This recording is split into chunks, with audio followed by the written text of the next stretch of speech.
So I've been asked to present on 20 years after the mission-shaped church report that was published in 2004, which gave birth to the Fresh Expressions movement that I know has been really significant in Germany as well as in the UK. And my background, as well as all the facts that Wolf shared, is that I've been ordained in the Church of England for 29 years. And so my experience comes from that, and that will be what I'll share.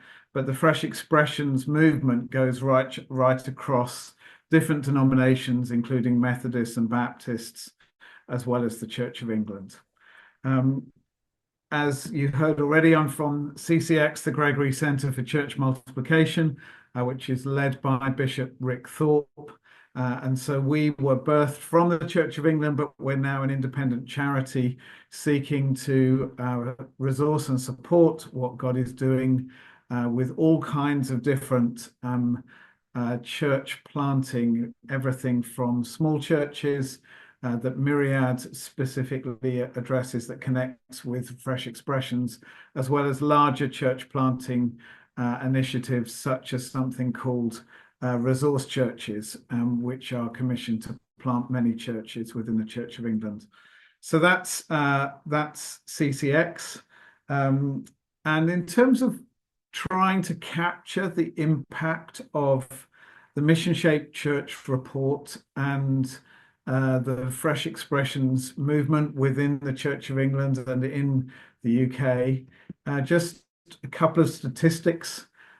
There's an estimated more than 5,000 fresh expressions in the Church of England today, and that represents, if we understand that there are 12,500 parishes, then we're close to adding another 50% of the church through these fresh expression communities, and so that's a really significant impact and contribution to the church in England.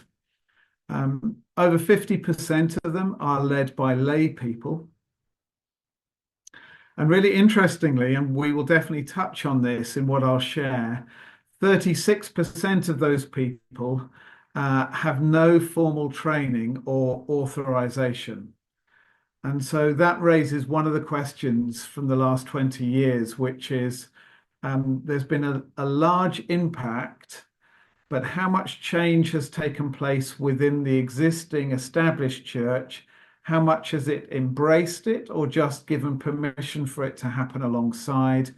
How much of the authorization and training processes have been reformed to reflect the Fresh Expressions contribution, as opposed to just allowing it to exist outside with people with no formal training and no authorization. So we'll come to that later on. Another set of statistics is that there was some research done using something called the fruitfulness framework, which was really trying to look at the qualities of fresh expressions and the difference they make to individual people's lives, as well as just the number of them and the variety of them.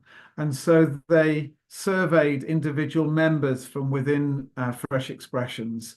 And again, it was really clear that people had received the ministry of these Fresh Expressions churches well, and it had really enabled them to grow spiritually and personally.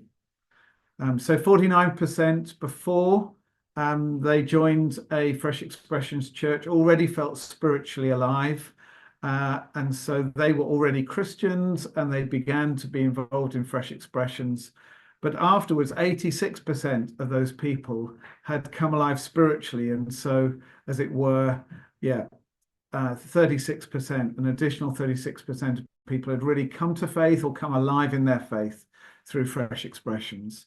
70% said they were being discipled at least monthly, that there was genuine Christian discipleship taking place in Fresh Expressions. And 97% said they felt a sense of belonging in their Fresh Expression, a real sense of these being authentic communities. So Fresh Expressions has had a wide impact in terms of the number and it has a deep impact on people personally. One of the most significant things that has come from the Mission Shaped Church report and then the Fresh Expressions movement is that in 2021 in the Church of England, the church declared that it wanted to have a mixed ecology church. Now, if you ever read the Mission Shaped Church report, there was the use of mixed economy, and that created the idea of different things existing within an economy, different businesses. The language has changed to mixed ecology to actually say that these different forms of Christian community exist together, but actually that they give and receive from one another in the way that different plants enable an environment to be created in which they all thrive and flourish within that environment. And the Church of England said that it wanted to see 10,000 new worshipping communities form over the next 10 years. And that's why we are called Myriad, because we want to serve the formation of those 10,000 new Christian communities. And so the church is no longer saying that we are going to just allow these new Christian communities to be fresh expressions of an inherited model of church. It's now saying that these new fresh expression communities, these new worshipping communities, as we're calling them now, are full members of this mixed ecology, that they have an equal part to play, that they're fully recognized, and that the church of the future will have a genuine mixed ecology rather than just allowing some new expressions of church to exist coming out of the inherited model.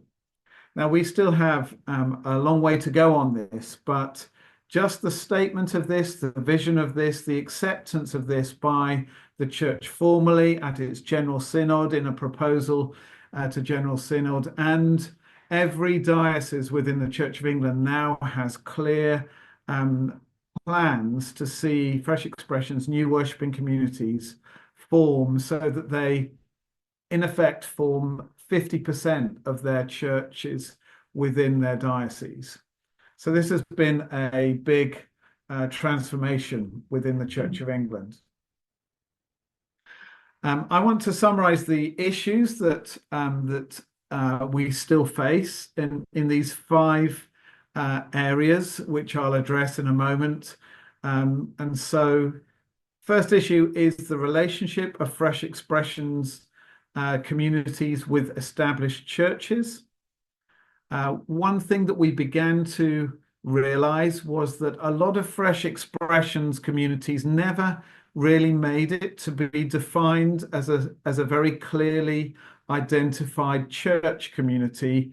Many of them stayed as a ministry of the inherited church, and were not recognized with an identity of being church themselves. And so that continues to be a challenge for us. Secondly, the role of the priest. If we are imagining 10,000 new worshipping communities, then that means most priests are now going to be overseeing parishes and other inherited models of church, as well as those, they will also be overseeing Fresh Expressions. And that challenges the role of priests. A big question that the Church of England is still wrestling with is, what is a church? What are the, we use a phrase, ecclesial minimums? What are the minimum requirements of a community that allows it to be identified as a church? Fourthly, the missional priority of making new disciples. We discovered in the Fresh Expressions movement is that there was a lack of confidence in evangelism and actually making new disciples and enabling them to come to faith and grow in faith. They were very inclusive communities, welcoming communities, but there was a lack of confidence and experience in actually enabling people to become clear followers of Christ who then grow in their discipleship. And then the last one, which we've already touched on, is what does it mean for us to train and authorize lay ministers to lead Fresh Expressions in this mixed ecology church, in which their leadership is recognized, in which their church communities that they lead are recognized? And we're still really struggling with that. So I'm going to touch on those as we go through, but just a few other lessons learned as we've gone on these 20 years. First of all, that this really is a work of the Holy Spirit. It has spread so widely, has been welcomed so widely, and it has got a creativity, a beauty, a vulnerability about it, humility that really feels like it is the work of the Spirit. And wherever we go, we continue to find people who, with support and encouragement, are longing to create new communities who will enable people to come to know Christ. Secondly, that there is a tension between a sense of contextual mission and the clear intention to form a new worshiping community. What I mean by that is that there is one of the gifts of Fresh Expressions is that we are forming church in an incarnational way to reflect the community that it is in. And so most people who start Fresh Expressions are listening to people and trying to think what church needs to look like for them. So that creates a lot of creativity, a lot of really interesting missional approaches to connect with new people who are outside the church.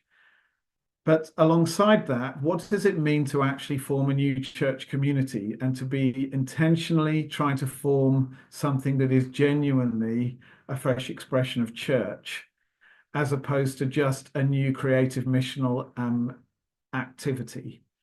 And some people in the Fresh Expressions movement really resist any sense of, we really want to see a new church form, because it feels too controlled and too directive. But the risk of that is that we just end up with things that don't actually become church. And the New Testament model of how God conducts his mission, which is reflected in the Great Commission in Matthew 28, is that new churches form as we make new disciples, because they're the context in which people are baptized and taught to follow Christ. So church really is at the center of mission, and yet we're struggling to see these Fresh Expressions really become church. Different forms of new worshiping communities are forming everywhere. So community spaces in people's homes, missional communities, new congregations in existing churches.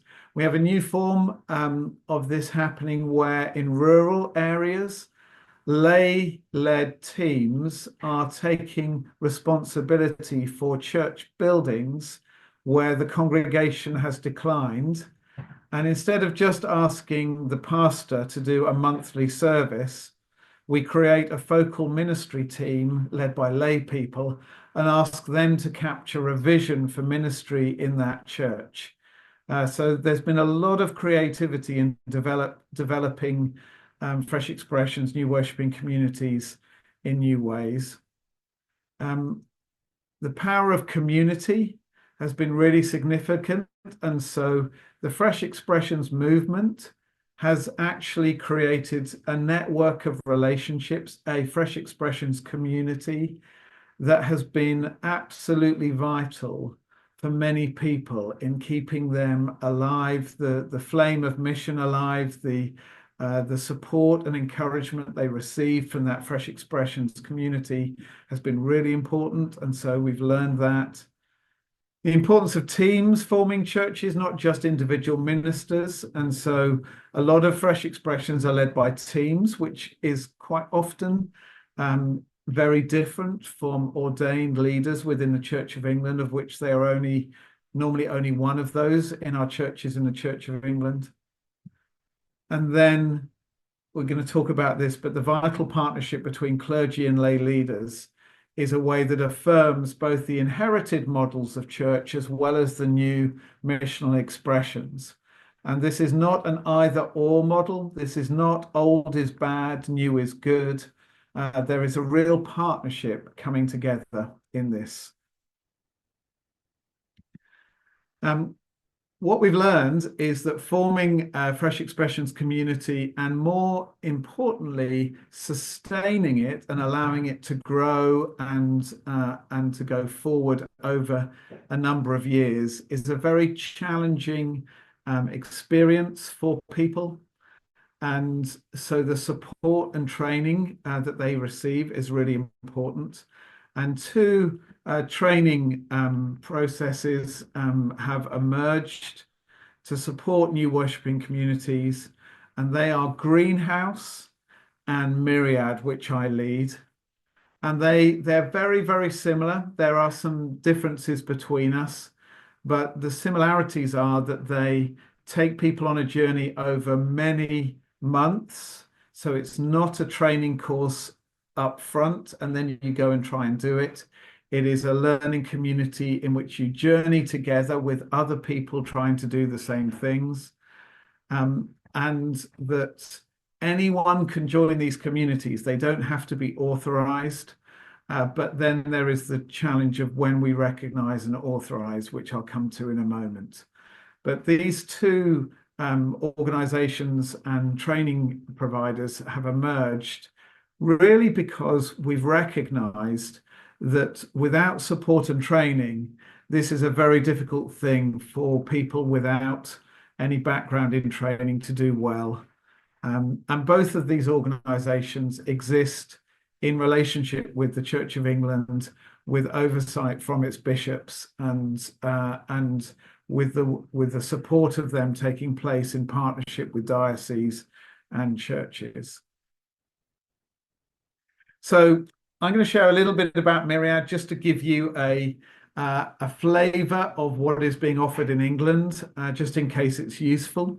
So Myriad supports ordinary people to plant new church communities to reach new people in new ways. So these are people who are not ordained, they have not been trained theologically, and they are continuing in their work, in their family life, in the place where they're already living, and they're seeking to form a new church community in that place out of the relationships that they have there. We did some research before we developed Myriad, and we interviewed 20 lay leaders who had planted new worshipping communities without having had training and theological formation. And we asked them what the key factors were in their success. And across every different context, across different ages of these lay leaders, different genders and backgrounds, there were three consistent factors that they all talked about that had enabled them to successfully lead and form and lead for a number of years a Fresh Expression community. First of all, they had a champion. They had an ordained leader giving them permission and mentoring them and supporting them. And this is really important to hear, that actually it affirms the role of the ordained leader rather than in any way undermines it. And so this partnership between the ordained leader and the leaders of the new worshipping communities is really important. Secondly, as we've mentioned a couple of times already, a community, a group of other people who are called to form new worshipping communities, who support and encourage one another and learn together. All of these leaders had gone and found that support from somewhere so that they weren't on their own. And finally, on-the-job training, which is flexible, fit for purpose, and alongside what they're doing, so that they recognize the need for training, but they go and access that training when they need it, rather than having a training course up front, which tries to cover everything in advance. So all of these leaders spoke about these things in different ways, even though they were from very different backgrounds and contexts. And so we used this research to shape the training that Myriad provides as we seek to encourage this. So Myriad's strategy is that we're nationally resourced. We have a team of people of 8 full-time members of staff in Myriad that are providing these training resources and supporting people to do this. But we deliver it locally. And so we currently have 12 what we call Myriad hubs, and we are supporting over 100 teams. And in a hub, we form a partnership with a diocese, and we work with local churches to create a team who will deliver a learning pathway for 2.5 years with a cohort for up to 12 teams. Now, those teams might just have 2 people in them, they might have 6 people in them, but they're all lay people. They've come together with a vision to reach new people who otherwise wouldn't connect with church.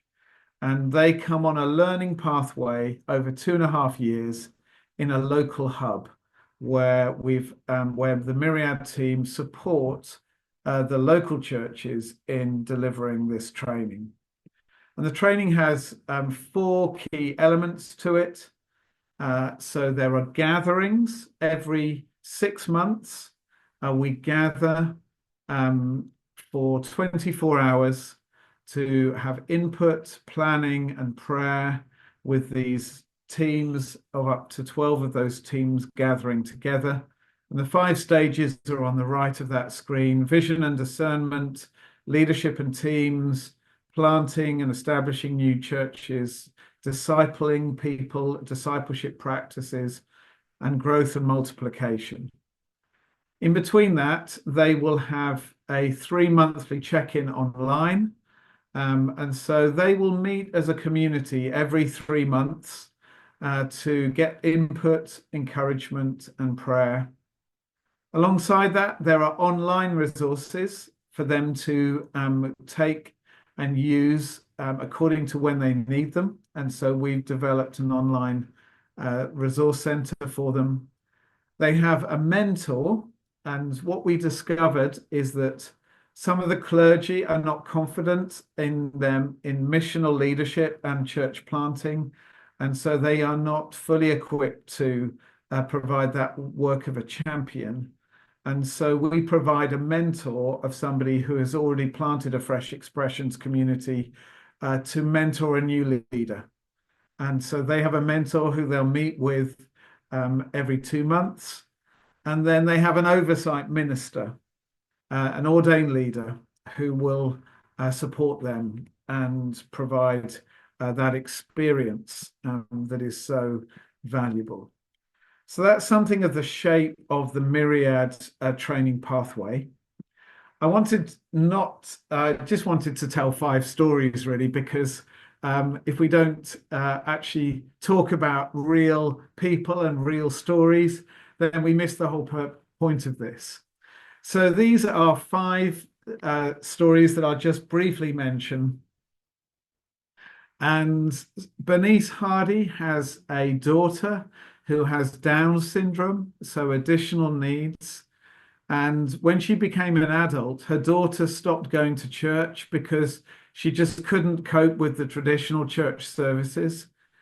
And so Bernice formed a community for her daughter to meet with other families who had other additional needs children, to enable them to feel that there is a place within church for them. She never intended to form a church, but they formed into a community, and out of that was born a church that meets every week, that has food, has creative acts of worship that are very engaging for people with additional needs, that has sign language to communicate, and where the families, whole families come together to enable their children, their family members to worship together. And from that first community, there are now 5 of these communities around the country because they've been seen to be so vital. And Fiona Mitchell is in my village. I live in a very small village that is, and the church in that village is very traditional. But in that village, we have formed a new worshipping community that Fiona leads, and she is a retired primary school teacher. And she has never led anything in church before, but she is a brilliant teacher and communicator. And the church that we have in the village has not had any children in it for more than 20 years. And my wife and I attend that church, and we are the youth group of that church because everybody else has an average age of 70. But Fiona, who is in her late 60s, felt called to start a new worshipping community, and my wife and I support her, and we have a couple of other team members. And last week we had in our church in the afternoon, we had 15 children who are under 10, and we had 30 adults who a year ago would never have been in church. And it's being led by Fiona, who's never led anything and has no formal training. But she is just beautifully prepared as a former school teacher to lead this all-age community. Wale Agbaje was my intern in Leicester when I was a vicar there. And he was 22 when he formed a new church called Imprint. He took 10 people with him into a nightclub in Leicester in order to reach young adults in Leicester from a non-white ethnic background. He grew a church to over 100 people. He raised up a new leader for that church community. He then planted into London, and they now have 6 Imprint congregations in London and have reached over 500 people with the gospel. Fiona was a divorced mother, and she was a financial advisor when she was walking her dog on a new housing estate and realized there was no church on this new housing estate and felt God call her to start a new church community. She'd only become a Christian a year beforehand. She started in her village, and she started an after-school club once a month. She then formed a midweek worshipping community for adults as well as children. And today there are over 100 people who have joined that church, and Fiona is now ordained. And Sam was somebody who came to faith from a Hindu background, and he realized that the people who lived next to him in his street would never walk into any church that he belonged to. And so he started a new church community in his home. And he has welcomed people in. He's had a number of Christians join him to help form a team. And then they have an act of worship every Sunday morning where they eat together, where they pray, where they share the Bible with one another, and where they welcome people in who are not yet Christians. And 2 months ago, when it was still warm, he had a baptism in his back garden using a blow-up hot tub of 2 adults who'd come to faith in his community. And in the community that gathered of about 45 people when I joined them, there were Hindus and Muslims who would never otherwise have attended a Christian baptism. And he has seen over 10 people come to faith in Jesus since he formed this 2 years ago. So there's real encouragements, but I want to finish by looking at those 5 challenges. The first thing is, what is the role of the pastor, the priest? I was trained as a priest to go and deliver the Sunday act of worship, to deliver the key celebrations in human life of baptism, weddings, and funerals, and to deliver pastoral care and some additional community services such as schools work and counselling. And that was what I was trained in. But I was never trained in how to raise up a leader who would plant a new church community, who I would have to oversee and enable them to fulfill their calling. And so, as we see a vision for 10,000 new fresh expressions in the Church of England, we're now realizing this means the new role for priests. And the slide on the right, it says Episcopal priests.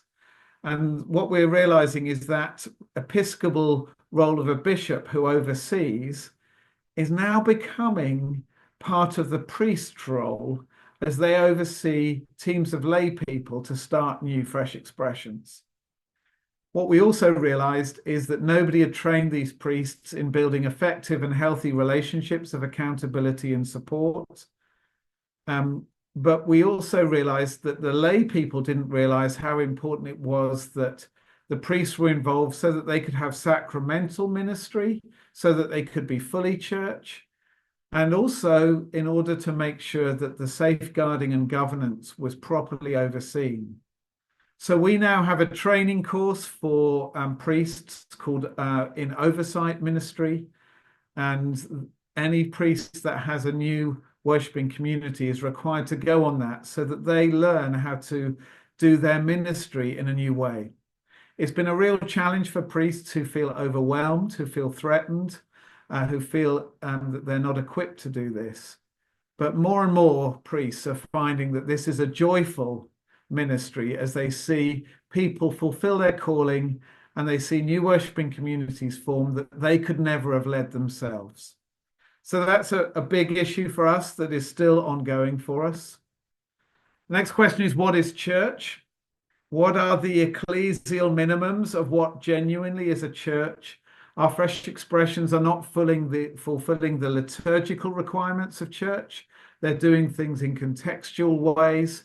And yet we are saying now that they are fully church in this mixed ecology. And so this requires the church institution to begin to accept that a church in its purest form is simply a community of people that has a clear identity as a community, and that they're centered on Jesus Christ, seeking to follow him, that they're following the practices of church, of obedience to Jesus, prayer, scripture, worship, loving fellowship, sacramental ministry, and mission. They're a community of people who are open to new people joining them. So there is an openness, there's a public nature to church. And finally, we're suggesting that we're not recognizing church communities until they grow larger than 15 people, because early on they're just exploring what this looks like, and they're a small group that is beginning to do this. But when it gets to a large enough community that's fulfilling all of those other things, we are now beginning to recognize them as fully church. A bishop said to me one day, the problem is, John, you want all of these lay people to lead churches, but I've opened the cupboard of discipleship and it is empty. And what he was saying was that our existing inherited church has not actually produced mature disciples of Jesus Christ who are confident in their faith, confident in scripture, that they know how to pray, how to lead and pastor and counsel others. And as a result, how can we ask them to lead church now? And so what we've realized is that we need to strengthen the discipleship of people as they start to lead fresh expressions. And so in our training course, there is a golden thread that runs all the way through our training in everything we do, in which we want to deepen the devotion of each person to Jesus and their discernment of his call upon their life. We want to help them to grow deeply in prayer. We want to build a confidence in missional lifestyle, because that's lacking in a lot of people. and we want to help them to learn how to form disciples. What are the discipleship practices that they need to live themselves, as well as helping others to live? And then finally, the training and authorization needed for these fresh expressions leaders. A big question is, when do we formally recognize a church or a church pastor? In our inherited model of church in the Church of England, the way that you are recognized as a priest or a pastor is you qualify after fulfilling a period of academic training. And at the end of that academic training, you pass that qualification and you can then be recognized. When you start to lead fresh expressions, we are seeing that it's really important that these people who are embedded in a local community trying to reach the people around them, that they're not taken out of that community. We don't have the financial resources to pay them, and so therefore we can't ask them to leave their jobs. And so training cannot be a full-time training course where they have to go away to an academic institution. We still need priests who will do that, but for these fresh expressions leaders, they need on-the-job training. So it is alongside the work they're doing to start a new fresh expression.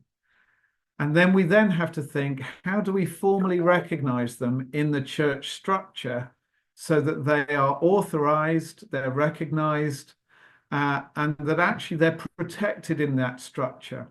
Because over the last 20 years, we've had a number of examples where a fresh expression starts, and then the priest of that parish leaves, and a new priest comes in, and they shut down that fresh expression because it's not been recognized and the leader hasn't been formally recognized. And so there is a need for us to recognize that person formally when that's appropriate, to recognize that church community formally, and then to agree what training is required for them at what stage. And the institution has not yet gone on a journey to do that. Myriad and Greenhouse are seeking to do some of that work, but we haven't yet worked out what that would what we as an institutional church would say is the requirement for that training. So how do institutional structures and processes adapt? So that's the end of my presentation. I think that was spot on 30 minutes. So that's good. I'm going to stop sharing.